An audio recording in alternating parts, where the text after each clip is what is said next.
In this video, I'm going to explain to you the excuse of bad genetics and how you can learn how to break it down and why bad genetics may actually be a good thing and a beneficial thing in some situations. And as always, subscribe, stick around to the end and check out the description. Now, I've been abnormally skinny my entire life and there have been times when I was underweight, and that's quite rare in Western and modern society during the obesity epidemic. And I always use the fact that my family has a inherited condition called like an overactive thyroid, and a thyroid is the thing in your neck. It's like around here, and it controls your metabolism by releasing a hormone. I won't go into the whole details and stuff.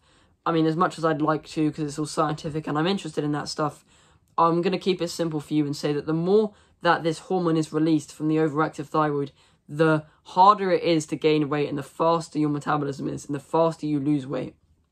And I've always used this as an excuse for being quite skinny and underweight.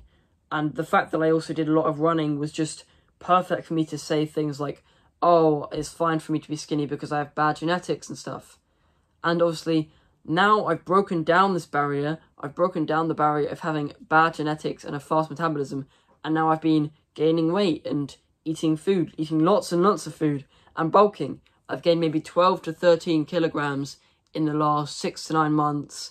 And while my progress is admittedly slow due to the conditions and hardships that I've endured, it's still progress, and I've still broken down the barriers of genetics and having bad genetics, and I want you to do the same thing. For instance, you may use the excuse of slow metabolism as the reason you are big, bulky, and fat. However, if you want to break down the barrier of genetics and slow metabolism, then you have to just observe someone who has a normal metabolism that's trying to lose weight, see what kind of work they're doing, and then do it 2 times over. Do it twofold. Do more. Because obviously you know that your genetics mean that you're going to have to do more work, which will be beneficial for you in the future, by the way, and I'll get onto that later in the video. And you just have to put in 2 times more work, or twofold more work, do more work than what they're doing. And like, it seems obvious, doesn't it? But many people obviously don't want to put in the work because it's a hard thing to do. And I've had to do the same thing. Many people who can gain weight by eating normal 3 healthy balanced meals a day, I can't do that, and I have to include snacks and nuts and like peanut butters, eggs, oils, lots of stuff that helps you gain weight into my diet, plus like another 2 meals or something.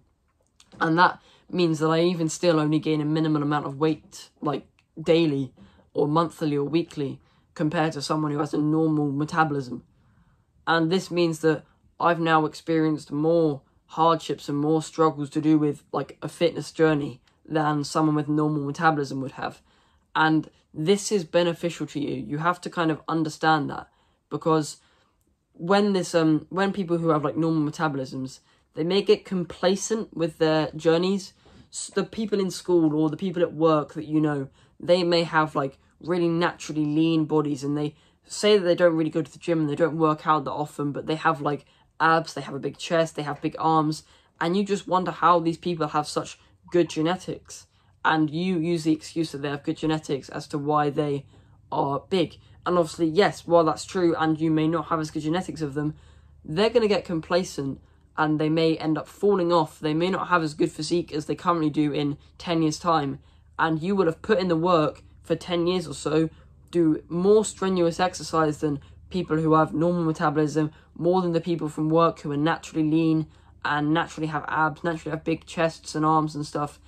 And you will overtake them, because the bad genetics and the hardships that you've experienced from one, having those bad genetics and experiencing the things that come with having those bad genetics, 2, and the work you've had to put in to get rid of those bad genetics and break down that barrier, means that you'll become a better person in the long run compared to people who didn't, and compared to people who were naturally lean and got complacent.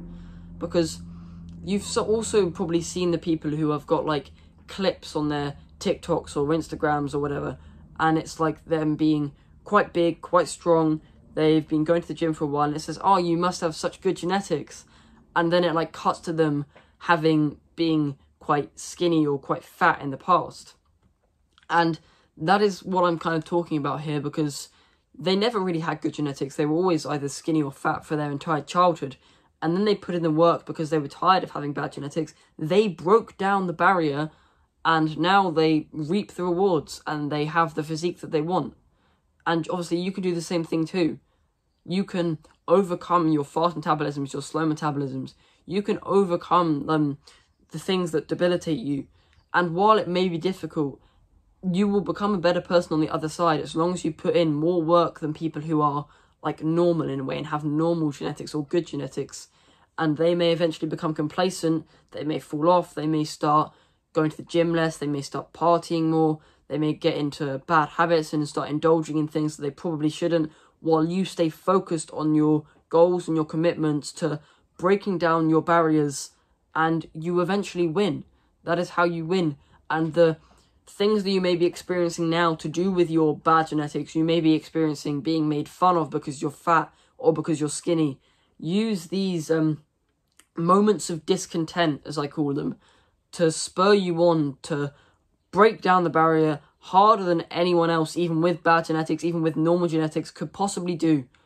Use the moments of when you've been made fun of or like got rejected and stuff like that to spur you on in the future.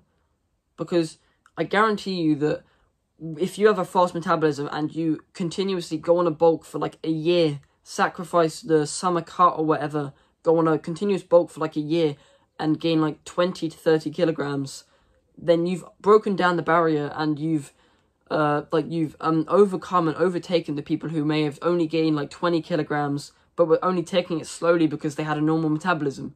And because you put in the hard work, you understood that it needed so much hard work. Now you have won. And I wish you good luck on your journey to breaking down the barriers of bad genetics.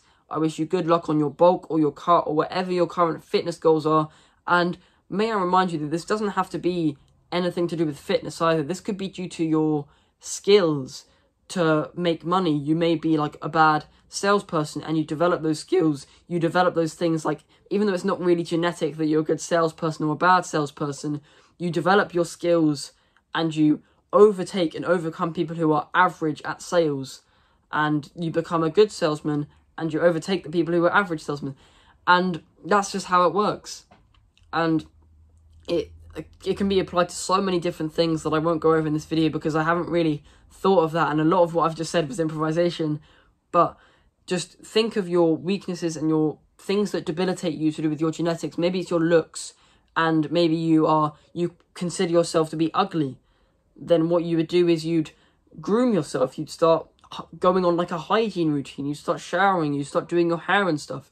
And then you develop as a person, you develop your looks and you transform yourself more than someone who would be average and only transforms like a little bit or stays where they are, or someone who's good and just stays where they are. So I wish you good luck once again on whatever kind of goals you have to improve the genetic debilitations that you have. And yeah, good luck. Subscribe, check out my coaching, my Discord's in the description, and just DM me if you need any help on anything self-improvement related. And goodbye.